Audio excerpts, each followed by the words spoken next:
Welcome to Peter and Roughie's Football Show. It's our second night in the company of a St Mirren legend, Tony Fitzpatrick. And I don't know about you, Roughie, but I certainly enjoyed night number one because, well, we had everything.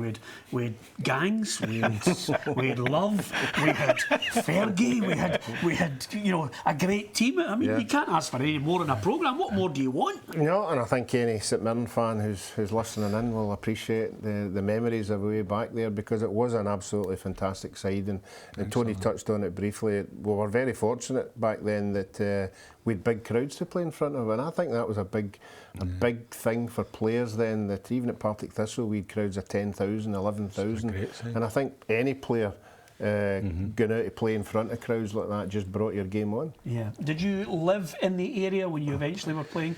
Yeah, I moved, as I say, I got married at 16, and after Fergie came in, I left. I had a single end in Springburn, and we moved out of there and we moved to Paisley. I rented it for the Kibble. They owned houses where I could have been in a few times, but I rented a house from them, and I stayed there forevermore in Paisley.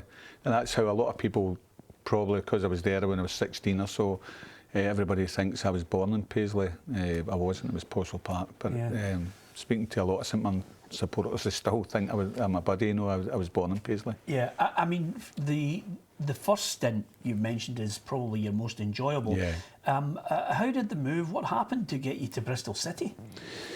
Incredible. At the time, as I say, Alec Ferguson had left, and I'd went in a tribunal for Sir Alec. I went a witness against the club for him. So that didn't go down too well. Now we've got you to you see what you've got in here. This is magnificent. This is a book on its own. This is better than McAvenny, by the way. McAvenny's programme was just about treasure, but this is better. But it was interesting because you think this is what, maybe 3.5 years, 4 years on. They sold Frank McGarvey to Liverpool, and I could have ended up there with Frank at the time, because after the Centenary game they spoke to both of us. But then what happened is they sold Frank. Frank went there, and then Alec went to Aberdeen. And of course, I'll be honest, Alec was sort of wanting to take me to Aberdeen with him at that time. Why didn't you go, Tony? Well, Why didn't you go? I had a few opportunities, Peter, to go. In those days it was different. But what happened was the club wouldn't allow me to move, and Celtic were interested as well at that time. So it was between they two, and I knew that, I'll be honest with you, I knew. So I went in and asked for a transfer. Because he'd sold Frank McGarvey as well. Robert Tons went to Hibs. They were starting to sell the team, so I thought, no, and it wasn't the same sort of feeling. So they said to me, which was quite interesting, they'll not sell me to another Scottish club, but you can go to England. And so the interesting part of that was, and there was 3 English clubs. There was Leeds United, Bristol City and Aston Villa. And the Aston Villa was incredible, because you're talking about 3.5 years later or so. When I was 15, they've turned around and said I would never be a footballer, I would never. And I went in with the wrong attitude. The Postal guy inside me that day, I always remember, and they just brought a new manager in, Ron Saunders at the time, and, but it was all the same staff. It was there, more or less, that had told me at that time I wouldn't. And I went in with the wrong attitude. I sat down and he made the biggest mistake when he said, well, Tony, we want to sign, but I don't know if you'll get in the first team straight away. So the Postal boy came up, I jumped up and gave him his character, and I walked out, and I said I would sign here anyway. And I picked Bristol. It was a beautiful place to stay. They were in the top division at the time with great players like Joe Royal, Jerry Gow, Norman Hunter and Terry Cooper were older players. So it was a real, and they were a good side. Yeah. You know, Peter Cormack was there as well. I think I mentioned Peter. Peter was there. He was my neighbour. You're talking about legends of the game. Yeah, no, we had a real good side. And I was a young lad getting in there, but the actual place to stay as well. And this time I've got my daughter and my son Tony had been born. So. And me and Elizabeth, and it was just such a wonderful place. And within a short space of time, Roy Hodgson came in, the England manager, and just like Alec Ferguson, he just sort of took a liking to me, made us captain, and that's why at the time I picked Bristol. It was just to play in the big league. No, it was the old first bit. What year was that? 79? 79. Yeah. 79. I was there to 81. 79, 81. Bristol, and we all could see it go when Roy came in. We were there a year or so, and they were paying a lot of money to players, too much, and the club was going to go under. Yeah. And Roy sort of had to sell Jerry Gow to Man City, sold Joe Royal to Norwich. And I was the next candidate and there was 3 clubs in. There was Celtic, Aberdeen and St Mirren. And Again, yeah. I spoke to Celtic, I spoke to Fergie a few times, and it was a time where Peter Weir was going to Aberdeen and Scan was going as part thing, and there's things behind the scene with all that. But I ended up, long story short, I ended back up at St Mirren. Yeah. Tony, I mean, forgive me. forgive me for this, right? But I am looking. This Legends series has always been about there's a choice in a road. And I'm looking at Tony and I'm going, no disrespect to St Mirren or Bristol City, but no, surely there's a... Can I say something? There must have been some kind of attraction. There must have been a dividing line. Yes. Yeah. Was that a big suitcase full of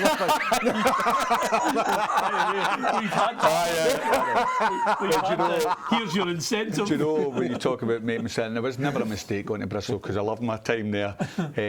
But Aston Villa the following year won the European Cup. I was thinking, as soon as you a year said ago, Ron Des Saunders, Bremner, I remember, and all these players, and the Mortimers and all that. So a year and a bit later, they won the European Cup, and we were heading down.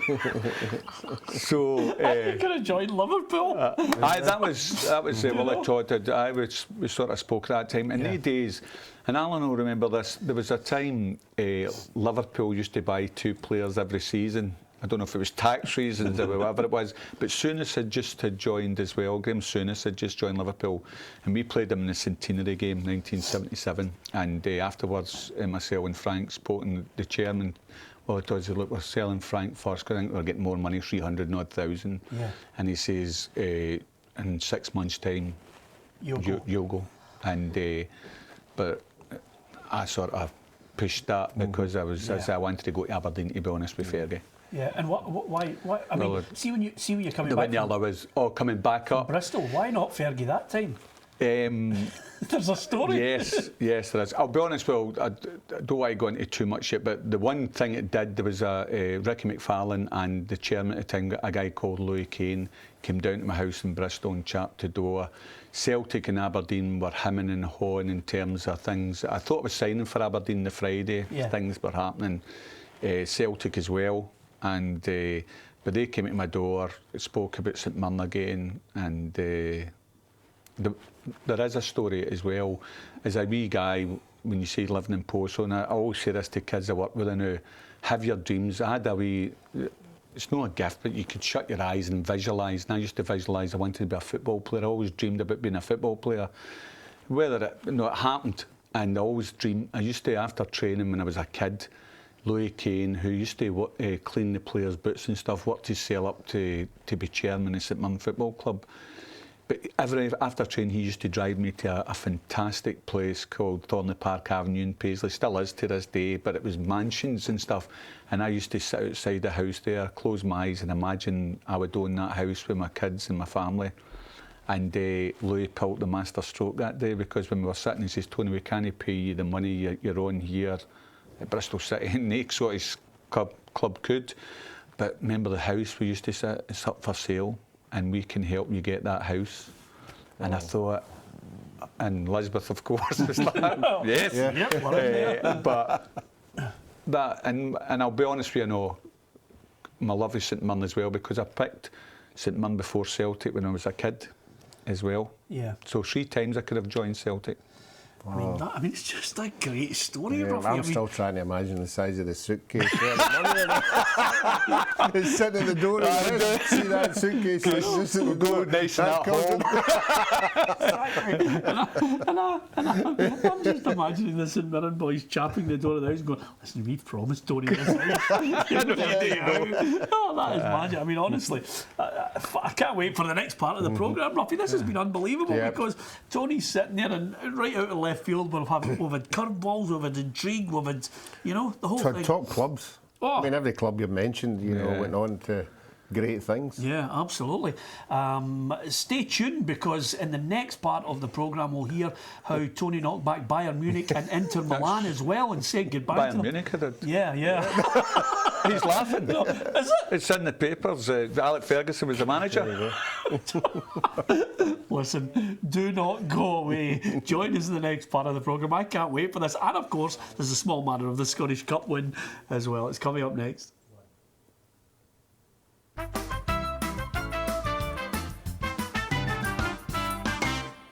Welcome back to Peter and Roughie's Football Show, the Legends series. Hopefully you're enjoying some of the legends we have on the couch talking about their career.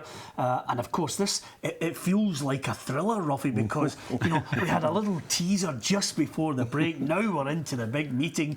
Tony Fitzpatrick up to see Fergie, as he was known then, the St Mirren manager. And Tony, what happened? Yeah, as I said, before I went up the stairs, I sort of swithered well to run out the front door, to be honest, because I thought I'm not going to go up and get told and back down to all the boys as a failure again. But luckily Ricky came and said, Tony, come up to the gaffer once. So I've ran up and I've chapped the door, and of course the voice, I can't do his voice, but as I opened the door, he was sitting there and I was panicking. But in my head I'd said, because I'd promised Elizabeth what I was chucking football altogether, and I thought I was wanting to say to him, look, I'm chucking it, but I couldn't get it out. And he says, come and sit down. And I seen a big set of keys beside him. So I thought, he's just going to launch these at me or whatever. But he never, he sat me down. And that next couple of minutes changed my life completely. Wow. Was when he looked at me, and again, I was in this sort of daze, because he was a fearsome guy as well. No, you were real respect for him.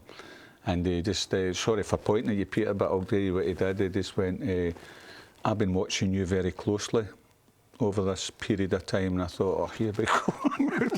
And he says, and do you know something? You've got great potential, like this football club, like St Mirren.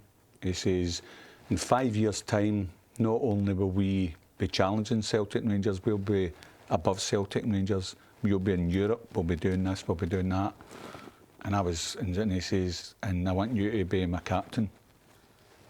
And I was sort of in shock, and he says, do you believe this?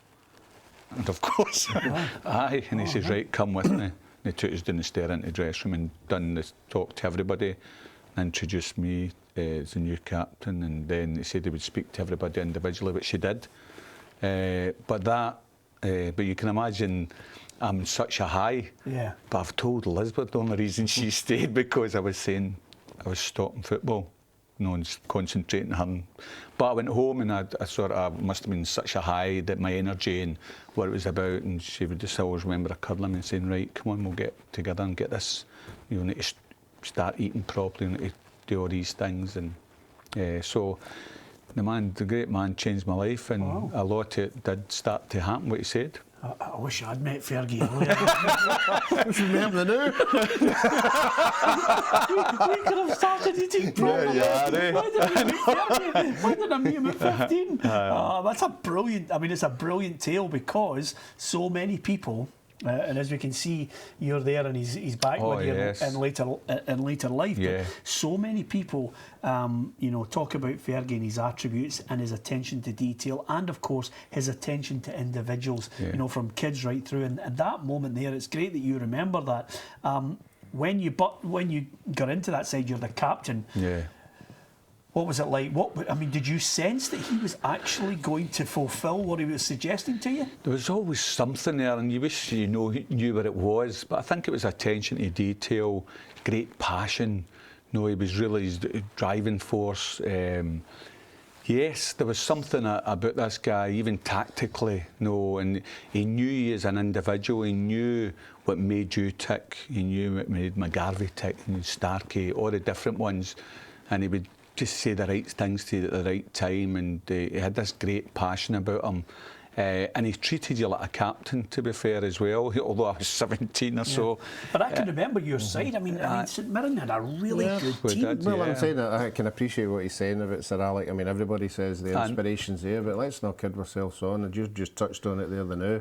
Quality players at the beginning of their careers to become, as you've just identified, better later on, and going on to bigger bigger clubs. Yeah, and he's done that. And he left St Mirren and then he went to Aberdeen, who had tremendous players there at the time as well.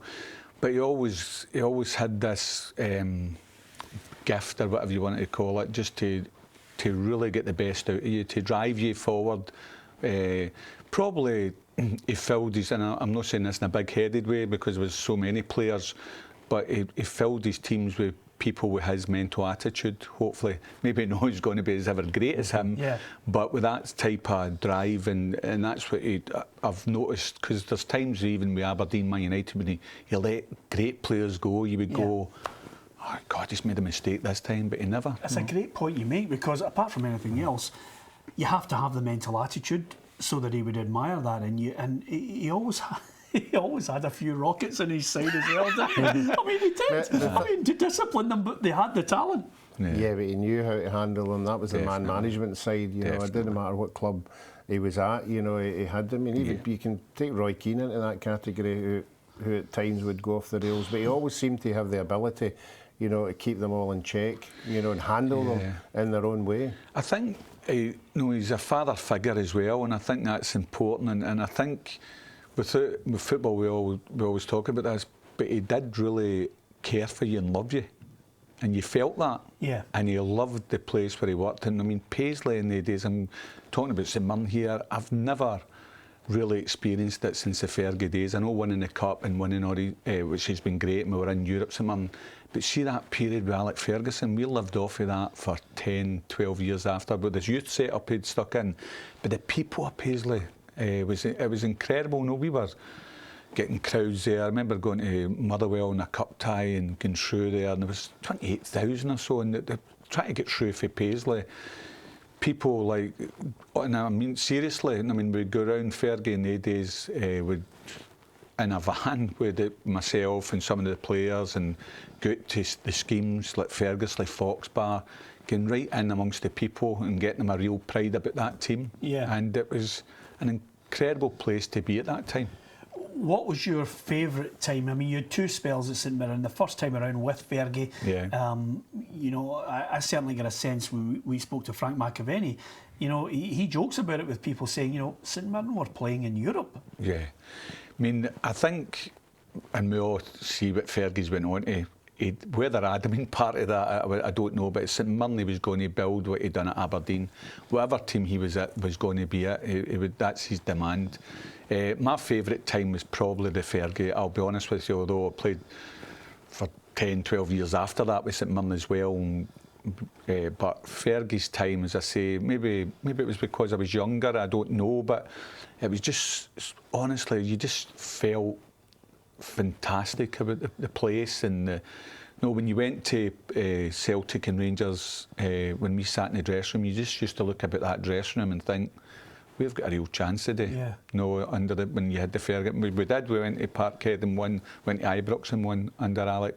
That was a big thing for him to do that. And can I ask you, was there a specific game that you played in that period of time where you looked at the team around you and thought, this is, you know, we are at the top of our game? Yeah, as I say, the two, I can mention Celtic and Rangers, but Dundee United had a fantastic team at that time with the Sturrocks, Nerys, sort of Graham Pitt. You could go through their team, they were magnificent, and we got them in the Cup and we beat them 4-1 at Love Street, and that day was incredible. No, and I just, as you say, before the game I looked about and I thought, we've got a chance, but one of the days everything just went right and we beat them, and after the game you're sitting and you see these great players, not as Sturrocks, and you think, no, we've got something special here. Is there a particular player that you thoroughly enjoyed playing alongside you that you just thought, this is a joy? I mean, the midfield, I was very fortunate when I played with Billy Stark, Billy Abercrombie and Lex Richardson, who was magnificent. Lex Richardson, very underrated, probably one of the best midfields in Scotland. Peter Weir, when we all switched about, Peter Weir was wide lefties. Now, when you think of these players, and Alan played with big Dougie Somner, so with strikers like Somner, McAvenny, McDougall's, now you think of these, they call it McGarvey. No, Brian Gallagher was a name for the past, well, got a hat-trick in Europe. No, and again, I'm sorry if I miss him do it, but you're sitting here trying to think, but there was St Mirren at that spell, and Fergie started it, but you've got to give Jim Clooney came in, but Ricky McFarlane was a magnificent manager. No, he worked under Alec at first and then took over and built the team through the years as well. Then Alec Miller came in, Alex Smith. But I keep going back to that sort of team at that time with Fergie's team. No, there was a real hunger about it as well. No, and the way they try to play. No, he always encouraged you. You had a system to play in, but he allowed you the freedom to go and play. And how many teams do that now? No. Well, I was just going to say, Roughie, I mean, great tales from the Fergie years. I mean, obviously, we'll have you on tomorrow night as well, Tony, when we get a chance to talk about, of course, that famous Scottish Cup win. But great tales of the Fergie years. Yeah, and it was a great time. You know, he's already touched on the crowds that were there, and I think that's we all loved playing in front of big crowds. Yeah, absolutely. Tony Fitzpatrick is our Legends guest. Hopefully, if you're a St Mirren fan or a football lover, you're enjoying the chat. There's more of it on tomorrow night's programme. More chat, and of course that cup win to come as well.